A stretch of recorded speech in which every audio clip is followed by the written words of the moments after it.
How to Succeed or Stepping Stones to Fame and Fortune by Orison Swett Marden. Chapter 2. Seize Your Opportunity. The blowing winds are but our servants when we hoist the sail. You must come to know that each admirable genius is but a successful diver in that sea whose floor of pearls is all your own. By Emerson. Who waits until the wind shall silent keep, who never finds the ready hour to sow, who watcheth clouds will have no time to reap. By Helen Hunt Jackson. The secret of success in life is for a man to be ready for his opportunity when it comes. By Disraeli. Do the best you can where you are, and when that is accomplished, God will open a door for you, and a voice will call, "Come up hither into a higher sphere." By Beecher.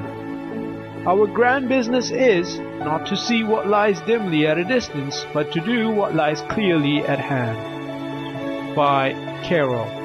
When I was a boy, said General Grant, my mother one morning found herself without butter for breakfast, and sent me to borrow some from a neighbor. Going into the house without knocking, I overheard a letter read from the son of a neighbor, who was then at West Point, stating that he had failed in examination and was coming back home. I got the butter, took it home, and without waiting for breakfast, ran to the office of the congressman for our district. "Mr. Hammer," I said, "will you appoint me to West Point?" "No." "Is there?" "And has 3 years to serve." "But suppose he should fail, will you send me?" Mr. Hammer laughed. "If you don't go through, no use for you to try, you lie. Promise me you will give me the chance, Mr. Hammer, anyhow." Mr. Hammer promised. The next day the defeated lad came home, and the congressman, laughing at my sharpness, gave me the appointment. "Now," said Grant, "it was my mother's being without butter that made me general and president." But he was mistaken. It was his own shrewdness to see the chance, and the promptness to seize it, that urged him upward. "There is nobody," says a Roman cardinal, "whose fortune does not visit once in his life, but when she finds he is not ready to receive her, she goes in at the door and out through the window." Opportunity is coy. The careless, the slow, and the observant, the lazy fail to see it, or clutch at it when it has gone. The sharp fellows detect it instantly, and catch it when on the wing. The utmost which can be said about the matter is, that circumstances will and do combine to help men at some periods of their lives, and combine to thwart them at others. Thus much we freely admit, but there is no fatality in these combinations, neither any such thing as luck or chance, as commonly understood.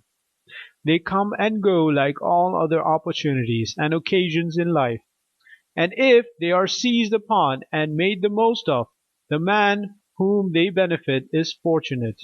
But if they are neglected and allowed to pass by unimproved, he is unfortunate. "Charlie," says Moses H. Grinnell to a clerk born in New York City, "take my overcoat tip to my house on the Fifth Avenue."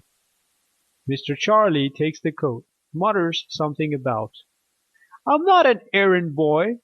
I came here to learn business," and moves reluctantly. Mr. Grinnell sees it, and at the same time one of his New England clerks says, "I'll take it up." "That is right. Do so," says Mr. G. And to himself he says, "That boy is smart. He will work." And he gives him plenty to do. He gets promoted, gets the confidence of business men, as well as of his employers, and is soon known as a successful man.